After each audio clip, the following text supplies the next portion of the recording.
Esdras capítulo 4. Ouvindo, pois, os adversários de Judá e Benjamim, que os que voltaram do cativeiro edificavam o templo ao Senhor, Deus de Israel, chegaram-se a Zorobabel e aos chefes dos pais e disseram-lhes: Deixai-nos edificar convosco, porque como vós buscaremos ao vosso Deus, como também já lhe sacrificamos desde os dias de Esar-Adom, rei da Assíria, que nos fez subir aqui.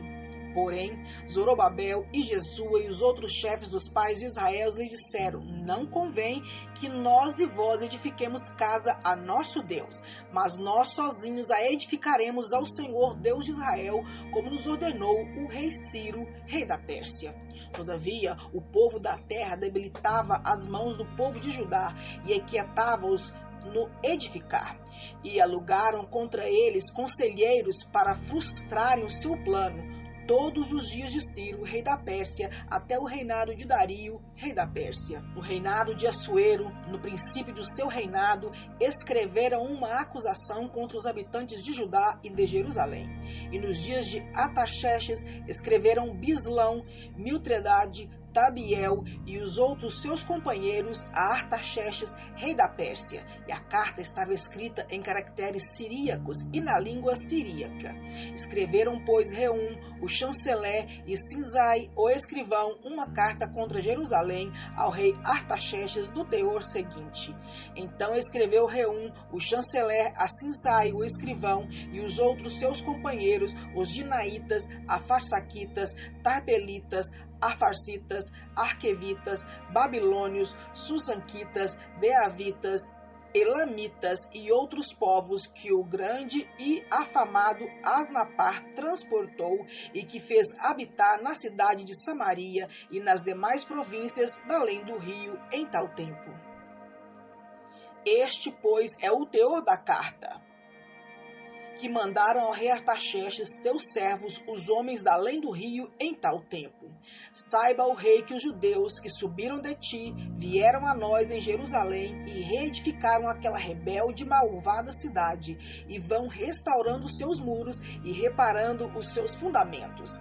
Agora saiba, ó rei, que se aquela cidade se reedificar e os muros se restaurarem, eles não pagarão os direitos, os tributos e os pedágios, e assim se danificará a fazenda dos reis.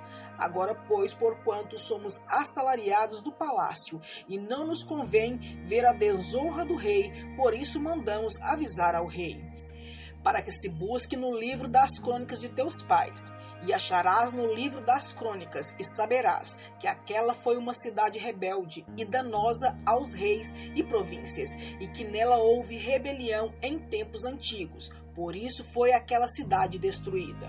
Nós, pois, fazemos notório ao rei que se aquela cidade se reedificar e os seus muros se restaurarem, sucederá que não terás porção alguma deste lado do rio.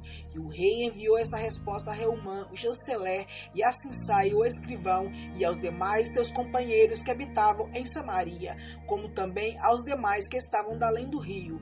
Paz em tal tempo.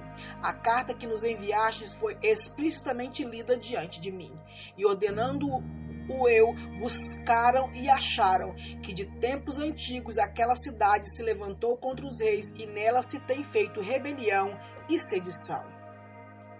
Também houve reis poderosos sobre Jerusalém, que da além do rio dominaram em todo lugar, e se lhes pagaram direitos, tributos e pedágios. Agora, pois, dai ordem para impedirdes aqueles homens, a fim de que não se edifique aquela cidade, até que eu dê uma ordem. E aguardai-vos de seres remissos nisto, porque cresceria o dano para prejuízo dos reis? Então, depois que a cópia da carta do rei Artaxerxes foi lida perante Reum e Sisai, o escrivão, os seus companheiros apressadamente foram eles a Jerusalém, aos judeus, e os impediram à força e com violência. Então cessou a obra da casa de Deus, que estava em Jerusalém, e cessou até o ano segundo do reinado de Dario, rei da Pérsia.